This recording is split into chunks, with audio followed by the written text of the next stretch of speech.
একটু বেরোচ্ছি। আচ্ছা সাবধানে যাস, আর শোন তাড়াতাড়ি বাড়ি ফিরে আসবি কিন্তু। আজ আমি চললাম বাবুর দেওয়া নতুন সাইকেলে করে কল্যাণী ঘুরতে। সোশ্যাল মিডিয়ায় দেখছি কল্যাণী নাকি খুব ভাইরাল হয়েছে, তোমরা কি বলো? ওয়াও, কি সুন্দর প্যান্ডেলটা!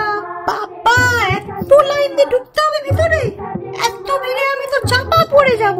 ইস, বাবা এলে কি ভালো হতো, বাবার কাঁধে চেপে এভাবে ঠাকুর দেখতে পারতাম। ও মা, কি মিষ্টি লাগছে গো তোমাকে। দুক্কা দুক্কা। আর এই যে কাকু, এতটা লাইন দিয়ে আসলাম, একটু তো দাঁড়াতে দাও গো, খালি বাঁশি বাজাচ্ছ। এই টমি, তুইও এসেছিস ঠাকুর দেখতে? কাকু, মা করুক তোমার সব মনস্কামনা পূর্ণ হোক। এই কি কাকা, কি করছো? তুমি কি বাইক নিয়ে প্যান্ডেলের ভিতরে ঢুকে যাবে নাকি? যা, এবার একটু মেলার দিকে যাওয়া যাক। বাবা, কত বড় মেলা! এই তোদের সাথে আমিও একটু খেলতে পারি রে? এই যা, কিচ্ছু তো কেনা হলো না। দিদিদের এই কানের দুলে কেমন লাগবে বলো তো?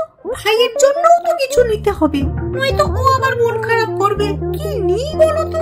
অনেক তো ঘোরাঘুরি হলো, এবার পেটে ইঁদুর ডাকছে, ওকেও একটু শান্ত করি। আরে বাস, কত খাবার, কোনটা ছেড়ে কোনটা খাই? কি মিষ্টি মিষ্টি জিলাপি, আবার ওইদিকে মিঠাই, আবার এদিকে মালাই কুলফি। উফ, কি টেস্টি! তাই গনু, তুই এখনো বাড়ি ঢুকিসনি? এই রে, মা এবার মারবে, আমি চলি। হ্যাঁ, তোমরা সবাই পুজোতে অনেক আনন্দ করো।